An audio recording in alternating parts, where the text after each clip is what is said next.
Isomerism हम आपका complete कर चुके थे, जिसमें याद होगा चेन, पोजिशनल, फंक्शनल, मेटा, टाउटो, स्ट्रक्चरल कंप्लीट था। स्ट्रक्चरल में एक छोटा सा टुकड़ा और ऐड कर लीजिए, रिंग चेन आइसोमेरिज्म। बुक में कहीं कहीं इसकी आवश्यकता हो सकती है, रिंग चेन आइसोमेरिज्म की। मतलब याद होगा अल्कीन का फॉर्मूला CnH2n, और अल्कीन में अगर कार्बन की संख्या 3 या 3 से ज्यादा हो तो याद होगा साइक्लोअल्केन का भी फॉर्मूला होता था CnH2n। तो यहाँ पर पॉइंट याद रखिएगा, कंपाउंड्स जिसका मॉलिक्यूलर फॉर्मूला सेम, जिसका फिजिकल और केमिकल प्रॉपर्टीज डिफरेंट होता, जिसका कारण ओपन चेन स्ट्रक्चर आप एक ही लेंगे, एक से ज्यादा नहीं, एक ओपन चेन लेंगे और उसका जो साइक्लिक बनेगा वो साइक्लिक आप बनाते जाइएगा। ओपन चेन एक ले लीजिएगा और जो साइक्लिक बनता जाएगा वो साइक्लिक स्ट्रक्चर आप डिफरेंट साइक्लिक स्ट्रक्चर बनाते रहिएगा। और याद कीजिए इन कंपाउंड्स को हम लोग नाम देंगे रिंग चेन आइसोमर्स, और इस घटना को हम लोग नाम देंगे रिंग चेन आइसोमेरिज्म।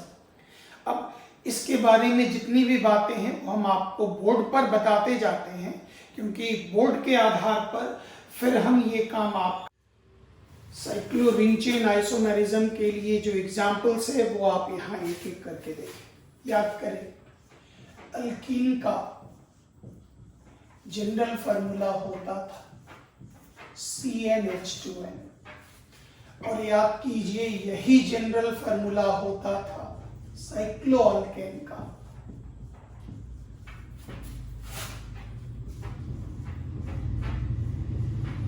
लेकिन साइक्लो के लिए याद होगा n का वैल्यू हमेशा 3 या 3 से ज्यादा होगा साइक्लो के लिए। तो यहां पर जैसे n = 3 डाला गया, फॉर्मूला बना C3H6, इससे एक कंपाउंड बना, याद कीजिए प्रोपीन, और इसी का दूसरा कंपाउंड बना साइक्लोप्रोपीन। ये दोनों जो कंपाउंड है, ये दोनों कंपाउंड एक दूसरे का रिंग चेन आइसोमर्स, मतलब सेम फॉर्मूला और प्रॉपर्टीज डिफरेंट। कैसे? तो डबल बॉन्ड के लिए आपको टेस्ट बताएंगे Br2 सॉल्यूशन, और Br2 सॉल्यूशन जैसे ही आप प्रोपीन पर डालेंगे उसके डीप रेड कलर को वो कलरलेस कर देगा।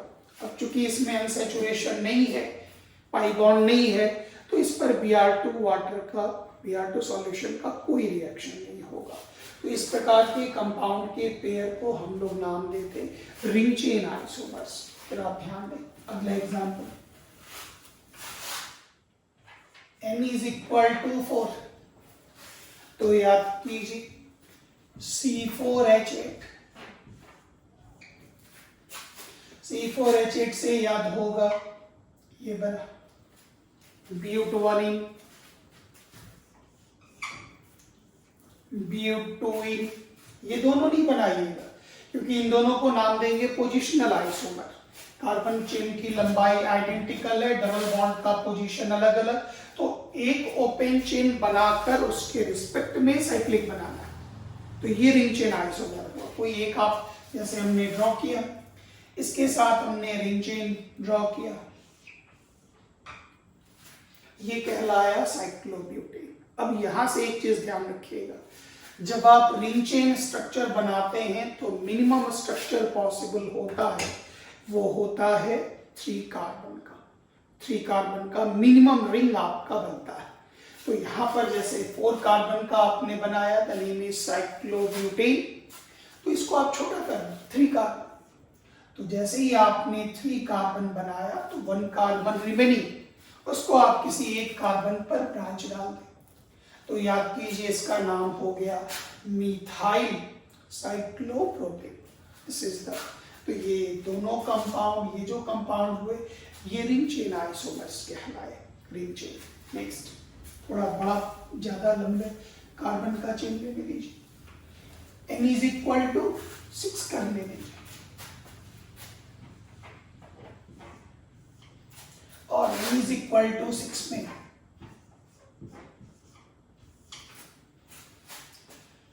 लीनियर कोई भी एक स्ट्रक्चर आप बना सकते हैं, उसके रिस्पेक्ट में कंपैरिजन हम लोग करते हैं। इसका रिंग चेन स्ट्रक्चर्स आइसोमर्स बना रहे हैं। जैसे 6 कार्बन का हमने बनाया, the name is cyclohexane, this is the example. Carbon 1 2 3 4 5 6, the name is cyclohexane. तुरंत 1 कार्बन कम कर दीजिए, 5 कार्बन, और जो 1 कार्बन आपने कम किया उसका ब्रांच डाल दीजिए। ये बिल्कुल ऐसे ही होता जैसे इस स्ट्रक्चर में हमने 1 कार्बन को रिमूव किया, रिमूव करने के बाद इसे लॉक किया, 5 मेंबर्ड रिंग हमारा बन गया। एक जगह से हाइड्रोजन हटाकर जिस कार्बन को हटाया था उस कार्बन का एक वैलेंसी कम है, बॉन्ड खाली है, उसमें जोड़ दीजिए। This is the point, this is the structure. ये आपका स्ट्रक्चर बन गया। तो ये एक ब्रांच आ गया, इसका नाम हो गया मीथाइल साइक्लोपेंटेन, एक ही आइसोमर। अब आइए फिर कम, इसे और कम करें, 4 कार्बन हमने किया, कार्बन 6 है तो 4 कार्बन का रिंग बनाया, उसमें 2 कार्बन ये डाला, नाम हो गया इथाइल साइक्लोब्यूटेन। इसको फर्दर 2 कार्बन है, दोनों का एक पर ही डाल दिया, नाम हो गया 1,1-डाइमीथाइल साइक्लोब्यूटेन। स्ट्रक्चर नॉमेनक्लेचर चेक कर लेंगे, स्ट्रक्चर नॉमेनक्लेचर आपका अगर कंट्रोल नहीं है तो आप उसका रिवीजन करेंगे। फिर नेक्स्ट आइए, 1 कार्बन को यहाँ, 1 को यहाँ, दिस इज 1,2-डाइमीथाइल साइक्लोब्यूटेन। फिर 1 कार्बन को और,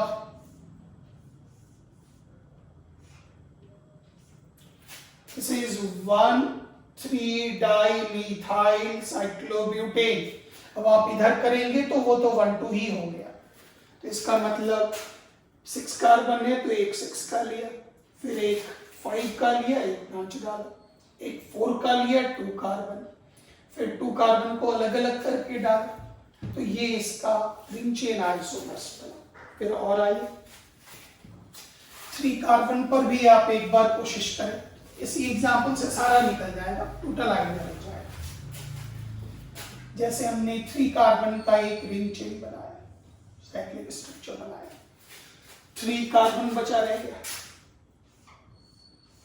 दिस इज 1 2 3, फिर 1 2 3, हाइड्रोजन डालकर घर में खुद से चेक कर लीजिएगा, हो जाएगा। This is propyl, normal propyl cyclopropane, जैसे प्रोपाइल लिख दीजिए, काम चलेगा। नेक्स्ट टाइम इधर 2 कार्बन, अल्फाबेटिकली जा रहा है, 1 ethyl 1 methyl cyclopropane. Next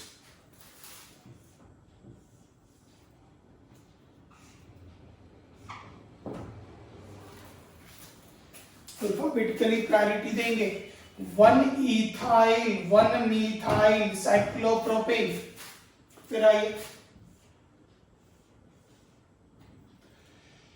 carbon 3 carbon, single single कर लेते हैं, 1 2 3। तब तक आप स्ट्रक्चर बनाते जाइए जब तक आपको नया नया यूपेक नेम न मिलता रहे। इसकी आवश्यकता टॉपिक के बीच में कहीं कहीं पर हो सकती है, इसलिए ये चीज, ये नाम याद कीजिए, 1,1,2 ट्राइमीथाइल साइक्लोप्रोपेन। फिर आइए,